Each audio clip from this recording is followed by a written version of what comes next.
Cinema অনুযায়ী আমাদেরকে একটা অ্যাডাপ্টেশন অফ অ্যাক্টিং তো করতেই হয়, শুধু অ্যাডাপ্টেশন অফ টেক্সট নয়। এবারে সেইটা যতখানি সুযোগ পেয়েছি করেছি। গোগোর সেই নাটকের সংলাপ, অথইয়ের সেই নাটকের সংলাপ, কিন্তু তাদের ব্যাকড্রপ আলাদা, তাদের স্থান আলাদা, তাদের বলার মেজাজ এক, কিন্তু কায়দা আলাদা। ফলত একটা একই জিনিস অন্য একটা পোশাকে হাজির হচ্ছে।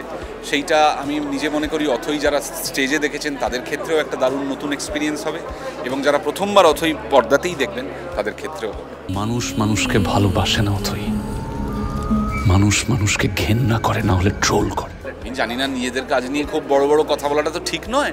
আমরা সবসময়ই চেষ্টা করি, আমাদের একটাই উদ্দেশ্য থাকে, সবাই চেষ্টা করে ভালো জিনিস করার, আমরাও চেষ্টা করি। সকলের উদ্দেশ্য, আমাদের উদ্দেশ্য একই, সেটা হচ্ছে এটা যেন কোথাও মানুষকে পেনিট্রেট করে। আই মিন টু সে ছোঁয়। শুধু একটা গল্প তারা শুনলো, শুধু একটা গান, শুধু কয়েকটা লোককে দেখলো নয়, কোথাও যেন একটা স্পর্শ করে একটা চলচ্চিত্র গিয়ে। সেইটার ক্ষেত্রে অথইয়ের স্ক্রিপ্ট আমাদের খুব অ্যাপ্রোপ্রিয়েট মনে হয়েছিল। আমরা চলচ্চিত্রে সকলে মিলে সেই চেষ্টাই করেছি। যদি মানুষকে ছোঁয়, তার থেকে বড় প্রাপ্তি আর কিছু হতে পারে। মানুষ মানুষকে অবিশ্বাস করে অথই, তাই এই অবিশ্বাস আর সন্দেহ, এই নিয়েই আধুনিক পৃথিবী, মাই লর্ড। দর্শকদেরকে একদম করজোড়ে অনুরোধ, আপনারা অনেক দর্শকের মধ্যে আছেন যারা মঞ্চে অথই দেখেছেন 7 বছর ধরে, তাদের সকলকে এবং নতুন দর্শক যারা দেখবেন প্রথমবার অথই সিনেমার পর্দায়, সকলকে আমন্ত্রণ জানাই। সকলে আসুন। আমরা চেষ্টা করেছি আপনাদের কাছে আমাদের গল্পটা পৌঁছে দিতে। আপনারা যদি আসেন তাহলে খুব ভালো লাগবে।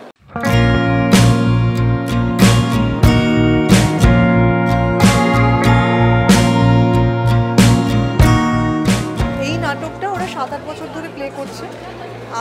ওরা 48টা শো করেছে এখনো পর্যন্ত অথইয়ের, এবং খুবই জনপ্রিয় একটি নাটক এবং সফল একটি নাটক। মানে আমি দুবার দেখেছি, একবার বেহালা শরৎ সদনে আর একবার জ্ঞানমঞ্চে, আমি দুবারই দেখেছি। হাউসফুল ছিল, এবং পারলে দর্শক প্রায় মানে মাটিতে বসে আর কি এই নাটকটা দেখে, এরকম একটা এক্সপিরিয়েন্স। তো আমি নটধার সাথে 2018 সাল থেকে মহাভারতের 13টা পর্বের মধ্যে উত্তর পর্ব নিয়ে আমরা একটা নাটক করি। তো আমি সেখানে দ্রৌপদী করি।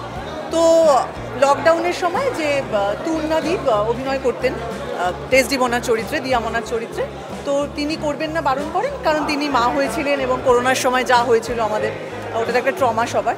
তো তখন আমাকে অর্ণ বলে যে তুমি কি করবে ডেসডিমোনা? তো আমার খুবই ভয় লেগেছিল, কারণ আমি জানি না তোমাদের মধ্যে কে নাটকটা দেখেছো।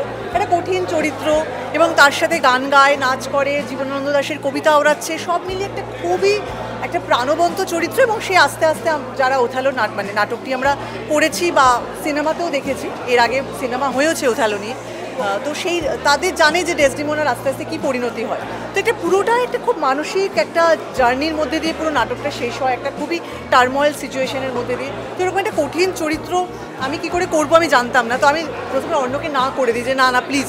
আর এতটা জনপ্রিয় ছিল, আমাকে তো দর্শকের একটা অ্যাকসেপ্ট করারও ব্যাপার থাকবে, কারণ অতগুলো শো হয়ে গেছে, বুঝতে পারছো। তো আমি অন্যকে বারণই করে দিয়েছিলাম আমি নাটকটা করবো না, এতগুলো শো তোমরা করে ফেলেছো, কিন্তু অন্য না তুমি পারবে, তুমি দেখো তুমি পারবে। তখন আমার মনে হলো যে এত সুন্দর একটা চরিত্র, একটা তো অ্যাক্টরের লোভও হয় না, একটা ভালো চরিত্র পেলে পরে কার না ভালো লাগে। একটু ভয়ও করছিল, কিন্তু আমি 5-6টা রিহার্সাল দিই, আমাকে দলের সবাই হেল্প করে। রিহার্সাল দিয়ে প্রথম আমি একাডেমিতে শো হয় আমাদের, এবং আমি দেখলাম দর্শক আমাকে ভালোভাবেই অ্যাকসেপ্ট করেছে, আমি যা খবর পেলাম আর কি।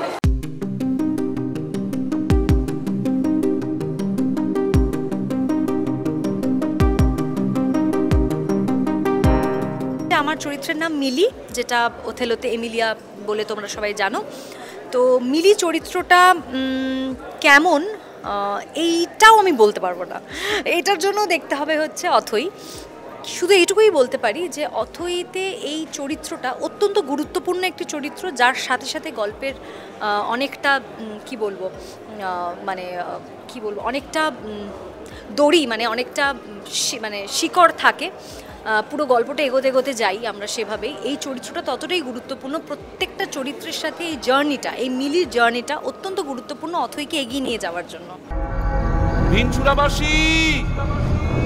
হ্যালো,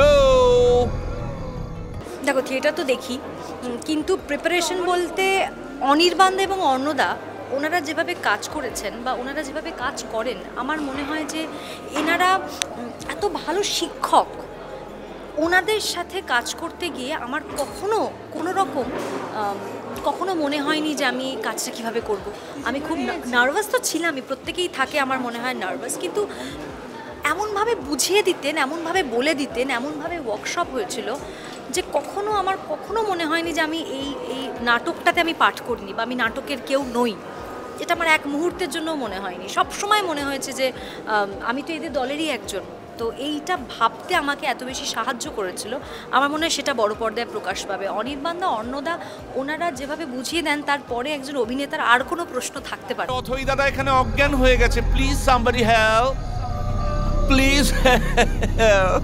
আপনাদের নিকটবর্তী প্রেক্ষাগৃহে অথই অবশ্যই দেখবেন। যারা মঞ্চে দেখেছেন তাদের তো ভালো লাগবেই, তারা আসবেন অবশ্যই। কিন্তু মঞ্চের থেকে বড় পর্দার এক্সপিরিয়েন্স আরও অন্যরকম, কারণ অনেক কিছুই আলাদা, অনেক কিছুই অন্যরকমভাবে প্রেজেন্ট করা হয়েছে। তো আশা করছি মানুষের ওটা আরও বেশি কি বলবো, যখন বড় পর্দায় দেখবেন এত সাউন্ড, এত সব কিছুর সাথে, তখন মনে হয় একটা অন্যরকম এক্সপিরিয়েন্স করবেন। আর অবশ্যই দেখবেন, ভালো লাগলে পাশের জনকে বলবেন যে সিনেমাটি যেন হলে গিয়ে দেখেন।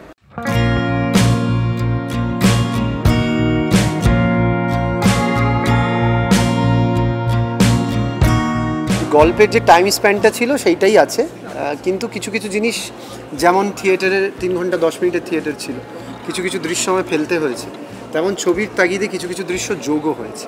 কিন্তু ইনট্যাক্ট আমি বলবো, নাটকের যে এক্সপিরিয়েন্স মানুষ পেত, সেই ট্র্যাজেডির এক্সপিরিয়েন্স, সেই অফিল করার এক্সপিরিয়েন্স, সেটা আমরা ছবির ক্ষেত্রেও দেওয়ার চেষ্টা করেছি। কিন্তু আমি বিশ্বাস করি গোগো, আমি ভালোবাসি মানুষকে। আমরা থিয়েটার থেকে এই শিক্ষা পেয়েছি যে দর্শক কি অ্যাকসেপ্ট করবে সেইটা একটু পরে ভাবা, আর প্রথম ভাবা হচ্ছে আমাকে অ্যাপিল করছে কিনা।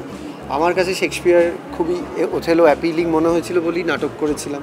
চিত্রনাট্যটা তৈরি করেছিলাম, মনে হয়েছিল যে টাইমের কল, একটা ছবিতে আসা উচিত। এবার সেক্ষেত্রে অনির্বাণের একটা বড় ভূমিকা আছে, ও জোর জুগিয়েছে, বলেছিল যে হ্যাঁ এটা করা যেতে পারে। সেক্ষেত্রে কে কার জুটি, কে তৃতীয় ব্যক্তি, দর্শককে অ্যাকসেপ্ট করবে, এগুলো আমার কাছে খুব একটা ম্যাটার করে। পিএলডি স্কিল একাডেমি ও রামকৃষ্ণ মিশনের যৌথ উদ্যোগে রোজকার জীবনে হও রোজকেরে থাকছে বিভিন্ন আকর্ষণীয় কোর্সেস। অ্যাডমিশন ওপেন, বিশদে জানতে যোগাযোগ করুন স্ক্রিনে দেওয়া নম্বরে। কম সময়ে এত বেশি ম্যাটেরিয়াল আমাদের শ্যুট করতে হয়েছে, মানে সেটা you have to accept that. যদি বাংলা ছবিতে পরিচালনা করতে হয়, অভিনয় করতে হয় বা অন্যান্য কাজ করতে হয়, তোমাকে অ্যাকসেপ্ট করতে হবে আমাদের ইনফ্রাস্ট্রাকচার, সেইটা আমরা জানতাম। ফলে আমরা ছবিটা খাতায় কলমে তৈরি করে নিয়ে গেছিলাম। আমাদের মধ্যে যা ঘুষোঘুষি মারামারি বাড়িতে মিটে গেছে, আমার বাড়িতে, ওর বাড়িতে, SVF-এর অফিসে। ছবির ফ্লোরে যখন আমরা গেছি তখন আমাদের মাথায় ছবিটা পরিষ্কার।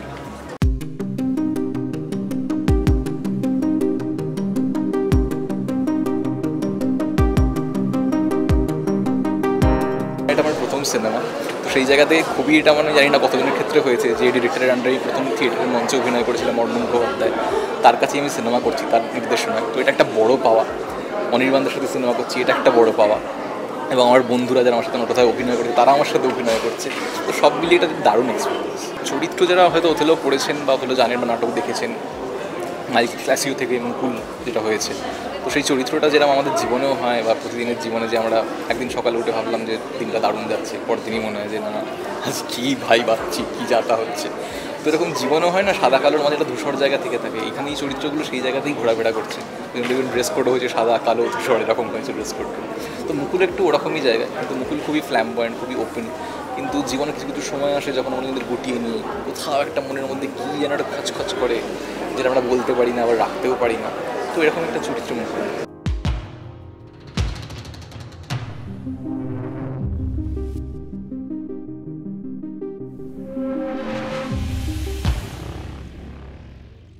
টলিউডের latest update, gossip and entertainment পেতে সাবস্ক্রাইব করুন শুধুমাত্র সিটি সিনেমা, আর ফলো করুন সিটি সিনেমার Instagram, Facebook, Twitter and ShareChat page.